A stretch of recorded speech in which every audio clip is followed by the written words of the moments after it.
Boa tarde a todos. Gostaria de agradecer ao presidente e deputado Léo Prates, deputado Augusto Coutinho, deputado também Daniel Grubon, pela oportunidade de estar representando a Abrafesta nessa audiência pública, para tratar especificamente do PLP 152. A Abrafesta é uma associação que é uma entidade diferente dos outros membros, é uma entidade que representa o setor de eventos.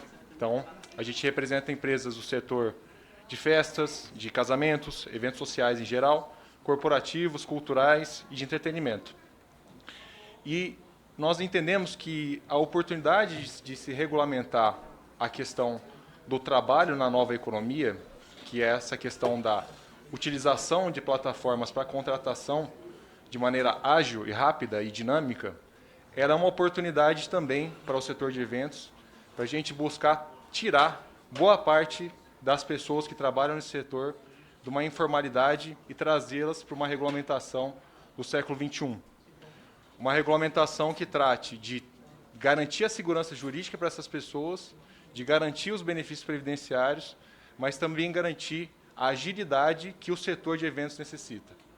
O evento ele acontece de maneira ágil e rápida. E hoje nós não temos, na CLT, não temos nenhuma norma que facilite a contratação de maneira formal desse setor. Hoje o setor, eu diria que cerca de 80% das pessoas contratadas são contratadas de maneira informal, devido à agilidade do setor.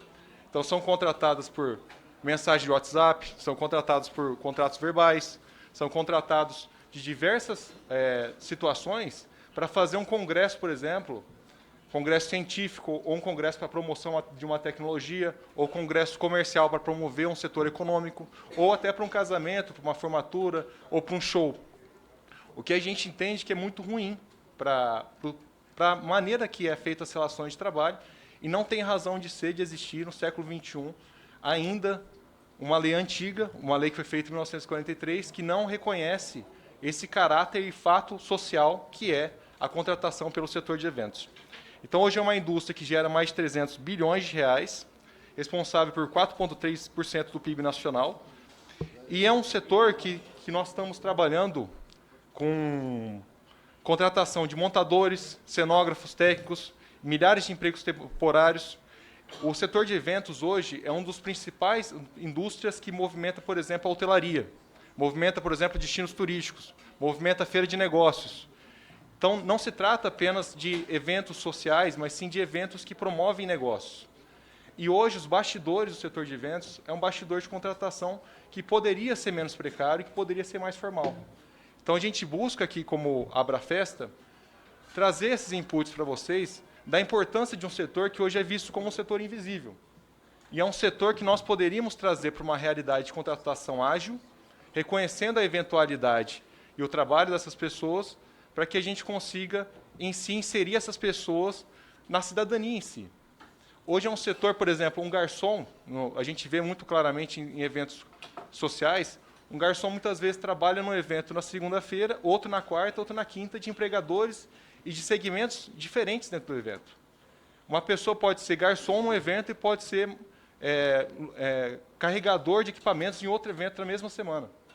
Então, diante desse cenário, a gente espera no parlamento que haja a compreensão necessária para a gente agilizar essas pessoas, que muitas vezes conseguem até uma renda maior do que se estivessem contratados por um vínculo empregatício, como a CLT prevê, e que se tiver uma agilidade e direitos mínimos adequados, nós entendemos que isso seria muito bom para a sociedade como um todo. Hoje o setor de eventos ele vive uma insegurança jurídica enorme.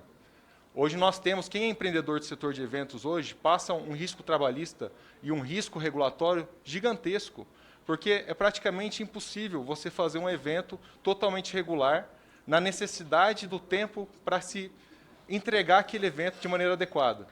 Então, a gente pensa que, se a gente conseguir trazer essa regulamentação, o ambiente de negócio do Brasil vai melhorar e também a gente vai conseguir trazer regulamentação desde os eventos menores para os eventos maiores, que muitas vezes movimentam o destino turístico, movimenta toda uma economia, como a gente tem visto, por exemplo, nos eventos de entretenimento que tem acontecido no Rio de Janeiro, que já se foi feito estudo pela Prefeitura, de que os eventos trazidos para o Rio de Janeiro geram um impacto no comércio local que compensa todo o benefício que é trazido para aquela cidade por movimentar toda uma cadeia de restaurantes, de bares, de entretenimento e da cadeia turística envolvida em si.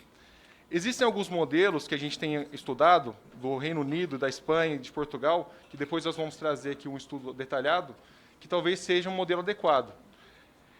A gente, por fim, gostaria de pedir que, diante desse cenário, esse PLP tenha como princípio básico a relatoria que virá, não necessariamente o PLP que veio, mas a relatoria que virá, traga uma facilidade na contratação, que garanta os direitos mínimos previdenciários, mas que também facilite para o empreendedor e, principalmente, para as pessoas que trabalham, a fácil comunicação entre o prestador do serviço de evento e o operador do evento em si. Seja ele um evento corporativo, seja ele um casamento, seja ele um evento social em geral.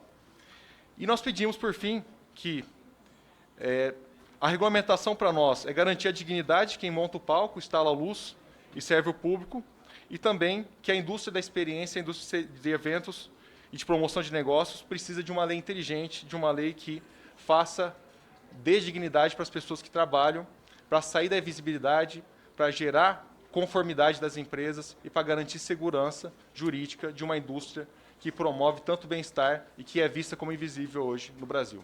Muito obrigado. Obrigado pelas perguntas, deputado.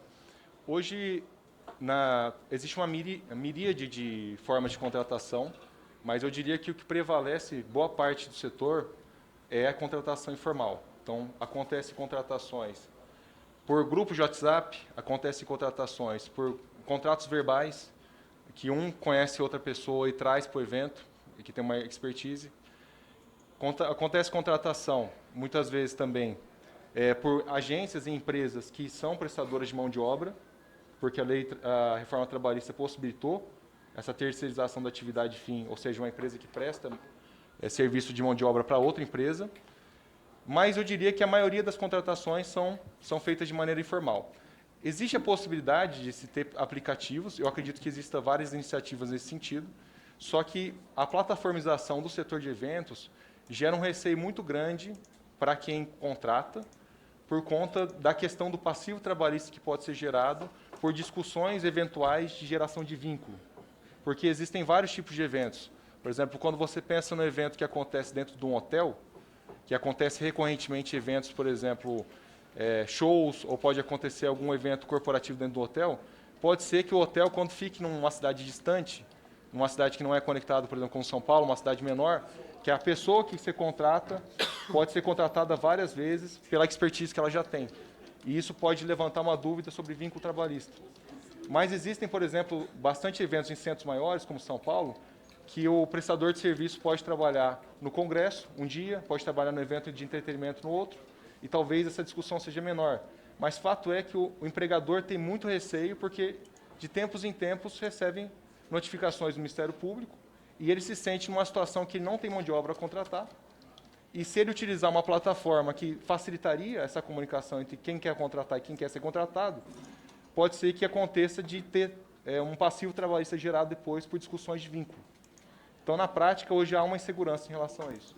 O pagamento dessas pessoas é feita por hora, é feita por serviço, como funciona? A maioria deles é pago por diária. Por diária. Que é diferente um pouco do Uber ou do iFood, como vocês discutiram nas sessões passadas. Nesse caso, seria uma diária. Olha, o que a gente vê hoje no setor de eventos, em boa parte deles, é que existem trabalhadores que trabalham em vários eventos, dos mais diferentes tipos, seja eventos sociais, entretenimento, ao longo da semana. E, nesse cenário, eu não entendo que há vínculo empregatício pela questão da autonomia deles de trabalhar em vários locais. Por conta disso, nós entendemos que ele não se configura na questão do vínculo empregatício previsto na CLT, que tem os critérios próprios. Então, nós acreditamos num modelo de autonomia, na qual há uma facilitação entre a contratação do prestador de serviço com aquele que quer ser contratado, do prestador de serviço com o contratante, que, inclusive, nós achamos que, dessa forma, tiraria-se alguns intermediários que tratam da questão, e você teria mais autonomia de agenda dessas pessoas, sem depender, por exemplo, de empresas que muitas vezes são agenciadoras de mão de obra. Então, a gente acredita que se tiver uma autonomia nesse sentido, e se talvez o projeto tiver alguns requisitos de seguro, alguns requisitos de previdenciários, seria um bom caminho. E eu tenho certeza que, conforme foi falado nas outras audiências, como mais de 70% da população apoia, né, 70% de quem prestador apoia esse tipo de iniciativa, a gente deveria seguir por essa linha com os direitos garantidos em relação a isso. A ideia justamente é promover a liberdade do mercado de relações de trabalho.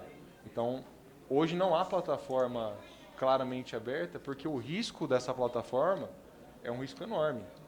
Porque você, diferente de outras plataformas que você trabalha por hora, ou trabalha Você acha que à medida em que a gente regulamentar isso, o mercado vai se acomodar com plataforma? Eu acho que os senhores trariam uma grande oportunidade no Brasil de liberdade de trabalho, de pessoas que querem trabalhar. E dessas plataformas, inclusive, que a gente viu que passou por aqui, que faz... Tem plataforma que faz entrega só, o cara pode ter interesse de desenvolver alguma coisa desse. Bom, eu já disse boa parte do que o setor de eventos defende. Nós entendemos que existe no modelo de negócio de eventos, diferente de outras plataformas, a contratação via diária, mas existe uma certa autonomia do prestador de serviço para trabalhar em vários eventos de caráter eventual, como diz bem a indústria. E é fundamental a gente garantir uma regularização dessa situação. Nós temos hoje, talvez, o mercado, a indústria mais informal do Brasil. E uma indústria que não tem, digamos assim, impacto na previdência porque é informal. O dia que se regulamentar isso, talvez a gente consiga, além de garantir os direitos para os trabalhadores e segurança jurídica para as empresas, também garantir que haja um pagamento da previdência e haja, de fato, uma melhoria do ambiente de negócios no Brasil, que hoje para essa indústria é muito ruim. Hoje quem trabalha nesse setor, tentando se aventurar como empreendedor, vive numa insegurança jurídica enorme, competindo com empresas que muitas vezes praticam a informalidade e que é impossível você conseguir cumprir os requisitos da legislação vigente, principalmente a CLT, pelas características e dinamicidade do setor. Então, por conta disso, nós esperamos e nós vamos também entregar a essa comissão uma nota técnica explicando as relações trabalhistas e como isso acontece nas diversas cadeias de eventos sociais, entretenimento, eventos corporativos, para que a gente consiga promover, de fato, deputado Joaquim Passarinho, uma liberdade de contratação e autonomia para que as pessoas busquem o trabalho e as pessoas, independente da formação, mas busquem o trabalho com uma certa liberdade, sem depender de grupos de WhatsApp ou sem depender de uma relação totalmente informal, que hoje é o que prevalece no setor. Então, acho que a gente deve olhar para esse setor com carinho, porque quem conhece o bastidor de uma feira de negócios, quem conhece o bastidor de como é feito o evento, vai entender o que eu estou falando. Hoje é um setor que emprega pessoas que têm baixa formação e que, com certeza, se tiver uma regulamentação, podem se capacitar e poderão também, eventualmente, ter mais dignidade na sua cidadania e nas suas relações de trabalho.